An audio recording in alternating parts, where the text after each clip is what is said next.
Sahabat setia Gemor yang dikasihi Tuhan, Shalom. Hari ini adalah Selasa 3 September 2024. Bapak Suci hadir ke Indonesia bertepatan dengan peringatan wajib Santo Gregorius Agung, Paus dan Pujangga Gereja. Gregorius lahir pada tahun 540 di Roma dari kalangan keluarga bangsawan. Keluarga mereka penganut agama Katolik yang saleh. Sebagai anak bangsawan, Gregorius mendapatkan pendidikan terbaik. Ia dikenal sangat cerdas dan berprestasi. Bahkan dalam usia yang masih amat sangat muda, ia telah diangkat menjadi prefektur, wali kota Roma. Coba. Ketika ayahnya meninggal, Gregorius sangat-sangat sedih. Ia sadar akan kefanaan hidup di dunia. Maka ia memutuskan untuk meninggalkan kehidupan dunia, mencari kehidupan yang lebih dalam, makna hidup yang lebih dalam. Akhirnya ia memutuskan untuk menjadi imam hidup religius. Ketika Paus wafat, Diakon Gregorius dipilih untuk menggantikannya. Ia berusaha menolak, namun semua orang hanya menginginkan Gregorius untuk menjadi paus. Selama 14 tahun, Gregorius memimpin gereja dengan gemilang.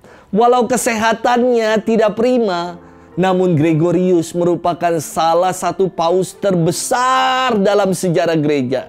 Ia banyak menulis buku dan juga merupakan seorang pengkhotbah yang ulung. Ia mengubah, mengumpulkan dan membukukan lagu-lagu liturgi hingga sampai saat ini nyanyian liturgi tersebut masih lestari yang dikenal dengan nyanyian Gregorian dari nama Paus Gregorius.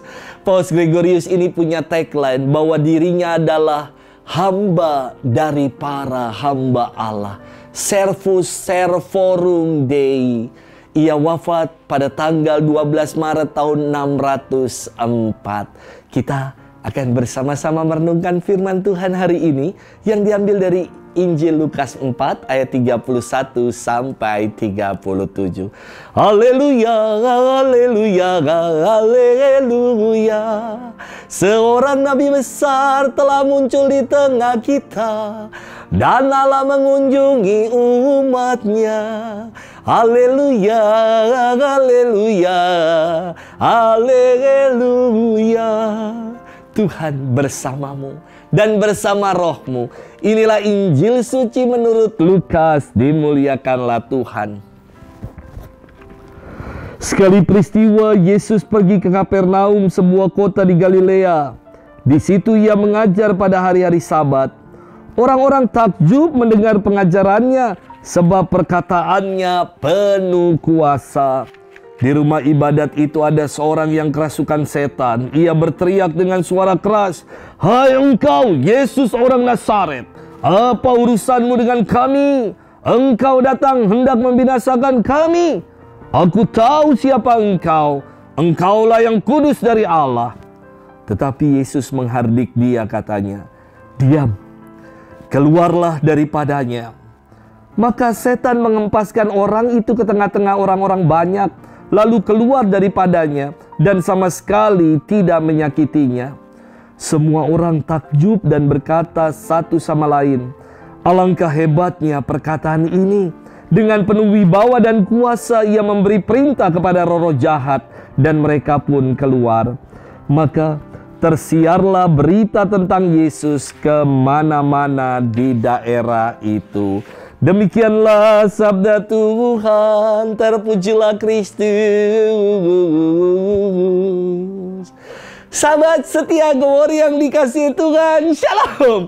Hari ini adalah hari yang dinanti-nanti secara khusus oleh umat Katolik di tanah air.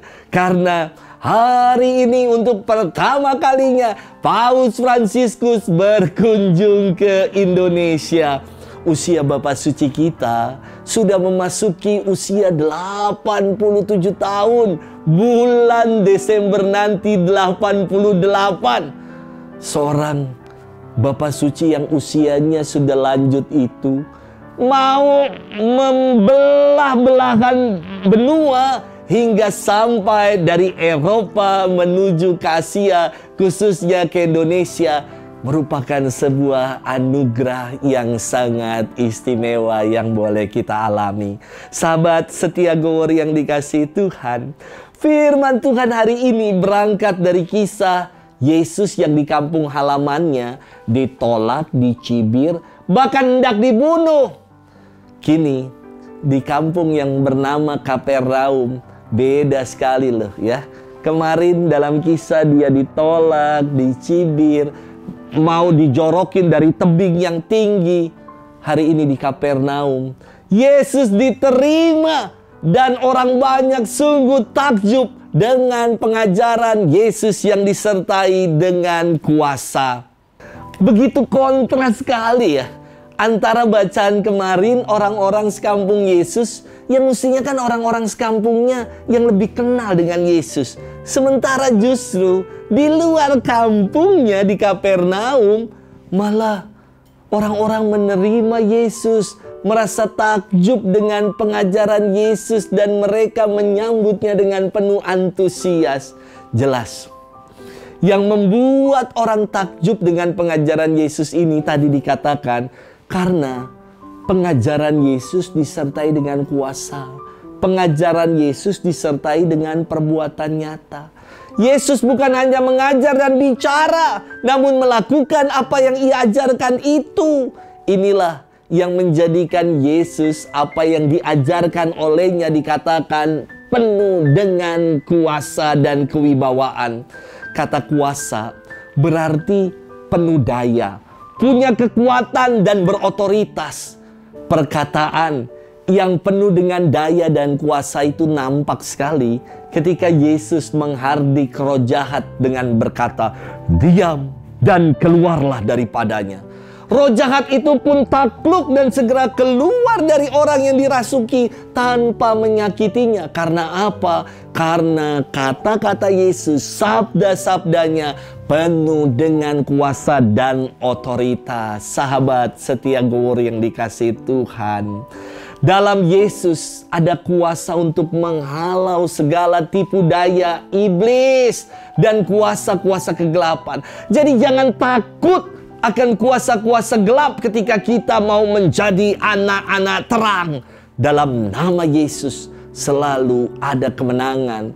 Ingat ada lagu nyanyian anak-anak sekolah minggu yang mengatakan, dalam nama Yesus, dalam nama Yesus ada kemenangan. Dalam nama Yesus, dalam nama Yesus iblis dikalahkan. Dalam nama Tuhan Yesus siapa dapat melawan? Dalam nama Tuhan Yesus iblis dikalahkan. Kata-kata Yesus, kuasa Yesus sungguh penuh dengan wibawa dan otoritas.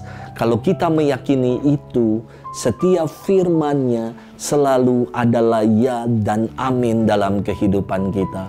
Semoga kita sungguh meyakini akan kuasa Yesus, akan setiap sabdanya, sehingga hidup kita semakin diberkati, hidup kita semakin mau kita bersandar dan mengandalkan Dia dalam seluruh perjalanan peziarahan hidup kita. Selamat bermenung dan Tuhan memberkati kita selalu.